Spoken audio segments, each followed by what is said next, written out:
mas o Carlos ficava no centro. Mas não é o Carlos... Carlos, o nosso guitarrista, que está com a gente até hoje, Tá. o Carlos Stein. E me disseram que foi bom lá na Opinião, o show do Carlos e do Lix. Aí eu não sei. Esse eu não cheguei a ver. Não, eu também não, mas me disseram que estava cheio, todo mundo cantou, foi mó... É bem possível, porque o Carlos, o Lix é um guitarrista que também tem uma história bem importante assim dentro da música. Ele tocou com um cara que era o Ney Lisboa, que já era eu lembro. um mito. Me lembro que todo mundo fala, pô, os engenheiros tiraram o Lix do Ney e tal. Aquelas coisas que se falaram. Mas eu acho que então as pessoas estavam muito afim também de ver, né? E os shows do Humberto não se falam, né? Hoje, meu Deus, Humberto. Demais.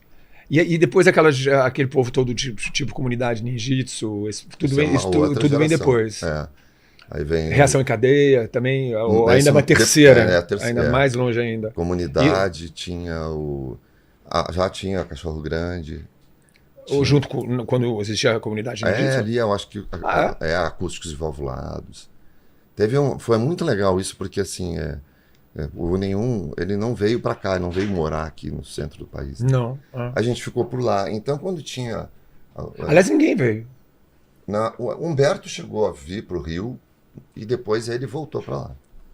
Não curtiu muito o distanciamento, né? E foi uma coisa interessante, porque como a gente estava lá perto de fazer muito sucesso, graças a Deus ainda faz, então quando os caras queriam fazer um grande show, era mais barato para eles, e isso possibilitava, por exemplo, então vamos trazer o Nenhum, vamos trazer, sei lá, o Replicantes e tal, e vamos botar algumas bandas novas. E as bandas tinham um espaço para tocar, junto com os que já estavam aí na estrada. E por último é o povo do emo? Eu acho que sim. Fresno e essa turma bem depois. O último, acho, porque tem já gente... Já deve ter alguém... surgindo lá, que é legal, assim, mas... É legal que são sucessivas gerações, né? São umas 3 ou 4 gerações de rock. Rio Grande do Sul, aliás, tem essa coisa do Rio Grande, de ser um bastião gozado, né? O Paraná tem também, eu acho. O Paraná, no carnaval, eles têm uma marcha dos zumbis. Não sabia disso. E é com rock. Cara. Em Curitiba, durante o carnaval, sai a marcha dos zumbis. Sai todo mundo vestido de zumbi. Lá tem o bastião do rock lá em Curitiba, o Fábio Elias, lá da Hellis Pública, né? Que é um cara também incrível. O Reação voltou também agora, né? Eu não sei como é que, se eles ainda estão, porque eu acho que sim, estão trabalhando. Sim, o Jonathan estava no Eagle Kill Talent, né? Essa banda que agora a Emily entrou, que era do Far From Alaska, lá do Rio Grande do Norte. O Jonathan saiu, o Jean Dolabella, que tocava no Sepultura, ele fundou a banda também, junto com eles, ele foi embora, foi para Los Angeles, abriu um estúdio lá, caiu o queixo, eu vejo pelas coisas que ele posta, né? Um estúdio surpreendente, um baterista também monstruoso, de outro planeta, o sujeito.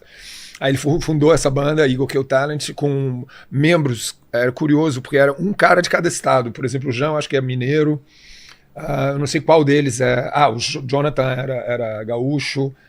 Ele é gaúcho. Ele é. Ele é gaúcho. Eu acho que ele está morando aqui em São Paulo. Acho que todos hoje moram aqui. E eles estão agora abrindo a turnê do... Quem? O Reação ou o Eagle Kill Talent? Não, o Eagle Kill Talent está abrindo o System of a Down. Nossa, show, hein? Mas a turnê inteira hoje eles vão tocar na Colômbia, em Bogotá. E deve chegar aqui, deve vir para cá. E o Jonathan saiu. Ele foi o primeiro a sair, aí saiu e voltou para o Reação. E o Reação então, pelo que eu sei, está fazendo shows, está com agenda boa e Sim, voltou para o circuito. Assim. E aí entraram essas duas meninas, que eram do Far From Alaska. Far From Alaska é uma banda independente de Natal. Agora, é porreta, é bom pra caraca a banda dos caras. Os caras ganharam um prêmio do Ministério da Cultura Francesa, dado em mãos pela ministra, algo assim, da cultura francesa. E tem uma cena fora, assim, que é, por exemplo, Natal e tal. O Bulgarins é de Goiás ali. que é uma banda que faz muito show fora. O Black Pantera. Black Pantera de Uberaba. Meu, é um troço martelada na testa. Eu tenho um esse cara metal... que eu adoro, que é de Pernambuco, que é o Tagore, tu já ouviu? Ele é para mim, é um herdeiro legítimo, assim, do Alceu Valença. Tem uns discos maravilhosos. Eu gosto muito do Alceu. O Alceu, quando eu conheci, a gente estava fazendo um programa de televisão. Acho que era Mion. Aí eu chego lá para ele, nossa, Alceu, cara, eu sou mega fã seu. Quando eu era moleque, eu ia nos seus shows, não sei o que, lá em Brasília. Aí, cara, tá. Aí eu tive a impressão que ele não tinha a menor ideia de quem eu era. Ele tava assim, sim. Aí a mulher dele, que acho que é empresária, falou: Nossa, é uma figura, né? Figura. Eu fui mesmo, vários shows dele, quando era... Assim, dos gêneros folclóricos brasileiros, o que eu mais gosto é forró. É? Sim. Eu gosto bastante. E eu gostava desse crossover que o Raimundos fazia. Poxa. Sabe, deles terem inventado isso. E eu acho que isso, essa coisa que eles inventaram, poderia ter saído do Brasil, possivelmente, sabe? Poderia ter sido uma exportação. Eles deveriam ter tentado, talvez. Mas foi algo inusitado, surpreendente, né? Eu acho. A primeira vez que eu ouvi... Como é que é? O puteiro em João Pessoa? Que porra é essa? Porque ninguém nunca se atrevia a cantar com tanto sotaque assim. Pois é. Ou palavrão, né? Palavrão. Mas era uma... Na época de vocês, como que tava o negócio de palavrão? Podia, não podia? Já... Não se fazia. Não se fazia? Não. Eu lembro a primeira vez que eu vi Tesão, foi o Lulu Santos, colocou numa música, eu escutei assim, falei, nossa, cara. Os Titãs começam a... Qual é a dos Titãs? Do Bichos Escrotos ou antes? Bichos Escrotos. Naquele disco ele tem um monte de... Mas eu acho que no Cabeça de Dinossauro, eu acho que tem talvez mais. Não, Cabeça de Dinossauro pra caramba. Tem muito... Mas olha, o Capital, por exemplo, a gente tá há mais de 40 anos, 43 anos. Eu acho que não tem palavrão algum. Eu também não lembro. Mas a gente teve problemas com a justiça. Por quê? Censura. Mas qual música? Veraneio Vascaína. É? Sim, com Romeu Tuma. E qual era o lance? Qual que era a justificativa? Então, no primeiro momento... Porque o Capital assina em 85, grava em 86. E você tem um período... porque oficialmente a ditadura acaba com... É o Figueiredo que estava, não era? Sim, mas continua sendo gradual a transição, mesmo com a eleição direta não passa. Eu acho que é 85. Será? Por aí? Eu acho que é. 85, 86, porque eu lembro que eu fui para frente do Congresso, eu era adolescente, quando votou-se a emenda Dante Alighieri. Não, Dante Alighieri não escritor. Dante... o Dante. Enfim, eu me lembro dele, é um cara Dante, de óculos, barba. E a gente foi, todo mundo, para o Congresso, para tentar pressionar os deputados, e não passou a lei. Então, houve uma eleição indireta, na verdade, onde ganhou o Tancredo. Certo. O vice dele era o Sarney. Tancredo morre. E a ironia da história é que o Sarney era o baluarte, o líder da situação durante os governos militares. Sabe? Ele tinha a Arena e o MDB.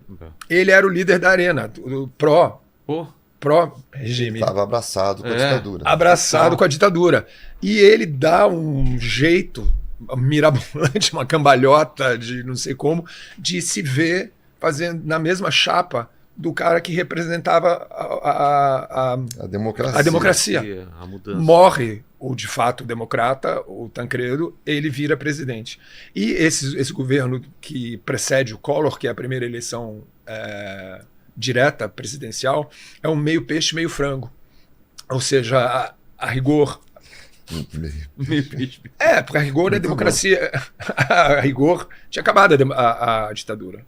Porém, alguns órgãos instrumentos dela continuavam de pé. Entre eles, a censura. Ainda existia, então? Então, eles tentam, quando eles vêm, Veraneio Vascaína, eles falam, olha, tem que tirar a música do disco.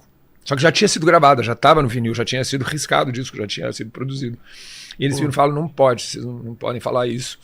E aí o departamento jurídico da gravadora fala, não, vamos chegar a um acordo. Falou, beleza, então vocês riscam o disco, a música. Com o do Blitz. Com um prego. Do Blitz tinha um também. Um por um.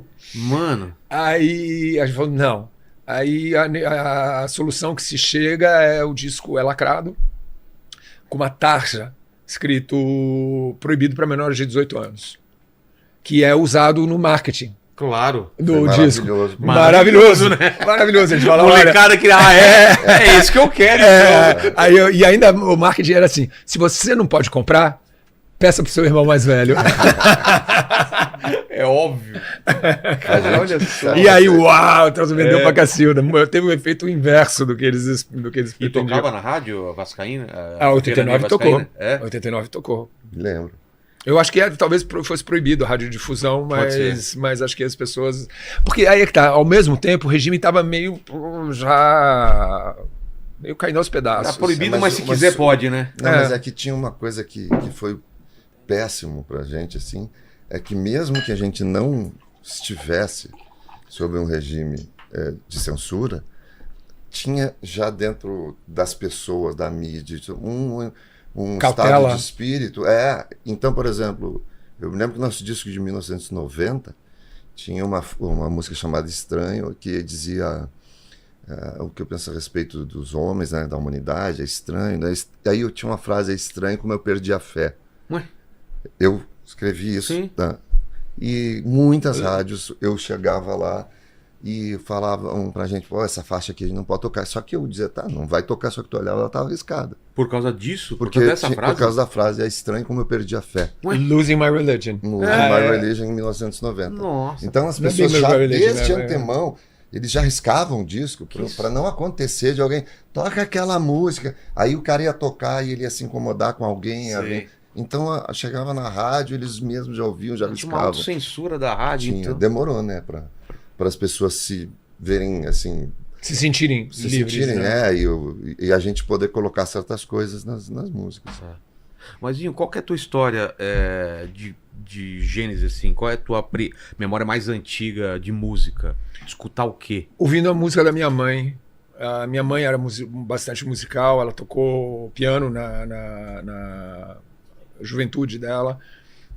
Ela desistiu, infelizmente, ela não toca mais. E quando nós éramos crianças, ela já não tocava mais, mas ela era muito ligada à música. E eu lembro de ouvir o que ela ouvia.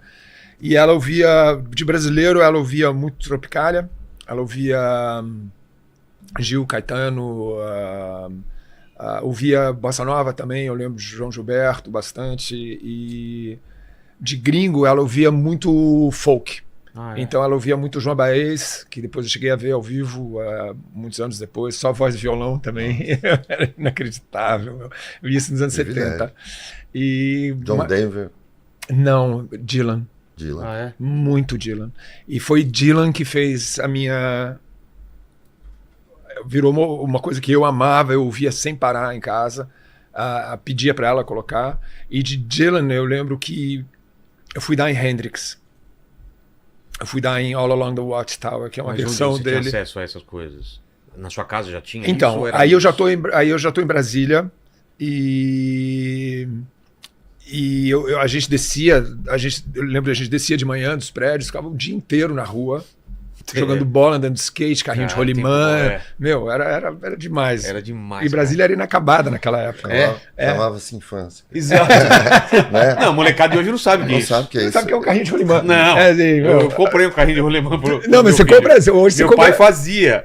Fazia. Você fez? Fez. Meu pai serrou no formato do Match 5 do Speed Racer. Ele desenhou o Mzinho. Sim, eu comprava o rolimã, cada um tinha um rolimã melhor, era mais rápido.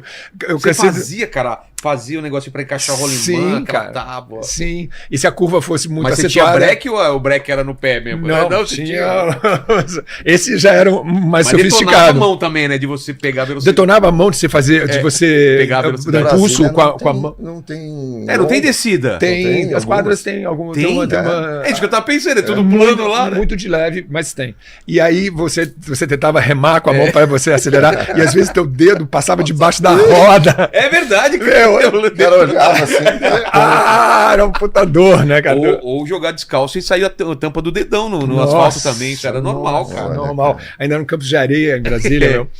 Mas E- o cara nem voltava pra casa por causa disso. Não, Olhava, Não, vamos você lá. acha? Que isso? eu voltava pra casa à noite. É. E meus Todo pais- arrebentado, aí fazia todo. Passava o No outro metiolate que ardia. E aí, numa dessas, eu conheço o Bi e o Ebert, e eu falo de Bob Dylan, falo, Porque era um condomínio. Como que funcionava? Então, Brasília, a ideia do Lúcio Costa era que, eu não sei se isso era o Lúcio Costa ou Niemeyer, mas de que as quadras representassem os diferentes